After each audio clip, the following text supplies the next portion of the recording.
এতিয়া আমি আহিছো অনুশীলনী 1.1 লৈ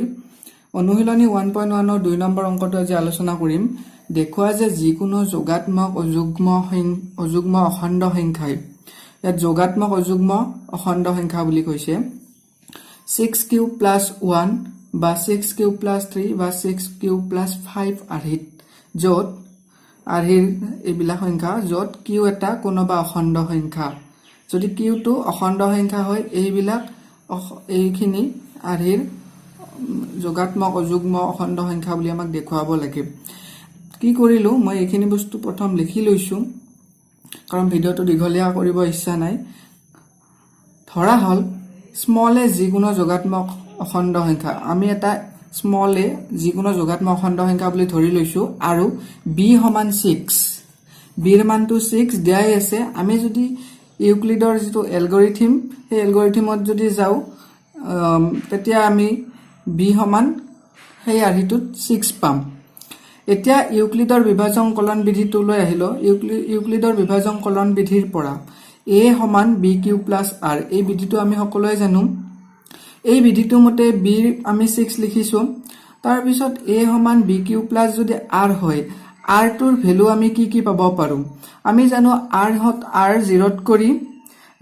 ডাঙৰ বা 0 ৰ সমান হ'ব পাৰে আৰু r ৰ ভ্যালুটো r ৰ মান বিট কৰি সৰু হ'ব লাগিব বিট কৰি সৰু মানে b সমান যদি 6 হয় গতিকে 6 তকৈ সৰু হ'ব লাগিব 1 2 3 4 5 এই কেইটা হ'ব পাৰিব আৰু 0 ৰ সমান যেহেতু r বা 0 তকৈ ডাঙৰ গতিকে 0 ৰ পৰা আৰম্ভ হ'ব এতিয়া r ৰ সম্ভাৱ্য মান কোনবোৰ হ'ব তেনেহলে r ৰ সম্ভাৱ্য মান আমি প্ৰথম 0 পাম তাৰ পিছত যেহেতু 6 তকৈ সৰু বাকি কেইটা মান পাম 1 2 3 4 5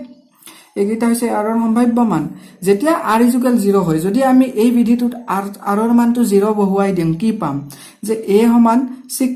6 কিউ প্লাস 0 r ৰ মান 0 বহাৱাৰ পিছত এইটো পালো এইটো আমাৰ যুগ্ম হ'ব কাৰণ আমি যদি 6 ৰ টেবুলখন মাতো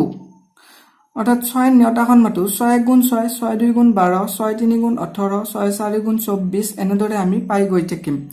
অৰ্থাৎ 6 যদি আমি গুণ কৰি গৈ থাকো তেতিয়া আমি যুগ্ম সংখ্যাই পাই থাকিম গতিকে এইটো যুগ্ম হ'ব তাৰ পিছত যদি r ৰ ভ্যালু আমি 1 বহুৱাও r 1 বহুৱা তেতিয়া কি হ'ব a সমান b কিউ মানে 20 জাগাত 6 হল b ৰ ঠাইত 6 আৰু q প্লাস r মানে এবাৰ r ৰ ভ্যালু 1 6 কিউ প্লাস 1 এতিয়া যদি আমি 6 কিউ মানে কি কিউ টু হৈছে যিকোনো এটা সংখ্যা আমি ইয়াত বহুৱাব পাৰো অৰ্থাৎ 6 আমি যদি 6 টেবুলখন মাতো 6 2 গুণ 12 6 3 গুণ 18 6 into 3 18 6 into 4 24 এনেকৈ আমি পাই যাই থাকিম যদি এই যুগ্ম ভ্যালু বিলাকৰ লগত যদি আমি +1 কৰি গৈ থাকো 6 + 1 7 12 + 1 13 এনেকৈ আমাৰ অযুগ্ম সংখ্যা পাই গৈ থাকিম 6 কিউ + 1 টো হ'ব অযুগ্ম তাৰ পিছত r যদি আমি 3 লও তেতিয়া আমি কি পাম a 6 কিউ প্লাস 3 এইটো হ'ব অযুগ্ম সৰি মাজৰ এটা মোৰ ৰৈ গল মাজৰ লাইনটো মই ইয়াত লিখি দিছো r 2 মই লিখা নাছিলো r 2 সমান ললে 6 কিউ প্লাস 2 এইটো হ'ব যুগ্ম কাৰণ যুগ্ম হোৱাৰ কাৰণটো হল 6 কিউ 6 যি সংখ্যাৰে গুণ নকৰো কিয় আমি তাৰ পিছত 6 টেবুলত সদায় আমি যুগ্ম সংখ্যাই পাম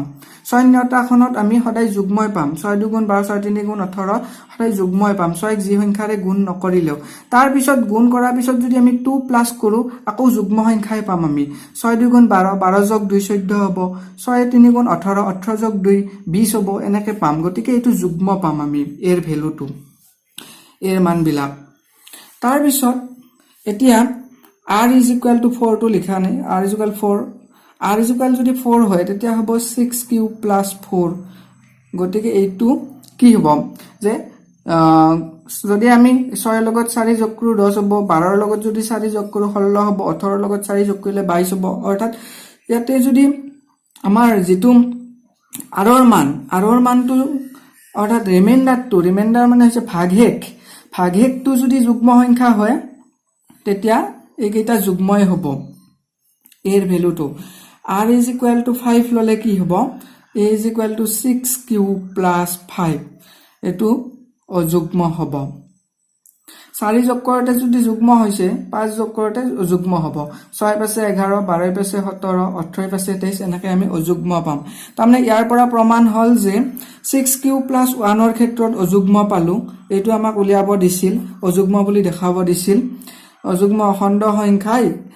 কি এটা দেখুৱা যে যিকোনো যোগাত্মক আমাক দেখুৱাব দিছিল যে যিকোনো যোগাত্মক অযুগ্ম অখণ্ড সংখ্যাই 6q plus 1 6q plus 3 6q plus 5 এনেকুৱা আহিল হয় কাৰণ আমি ইয়াতো পাইছো যে যিকেইটা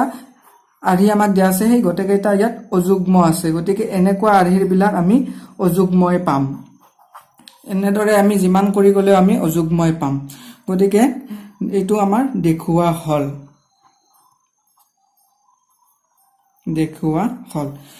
নেক্সট কোৱেশ্চন টু নেক্সট ভিডিঅত লৈ আহিম ধন্যবাদ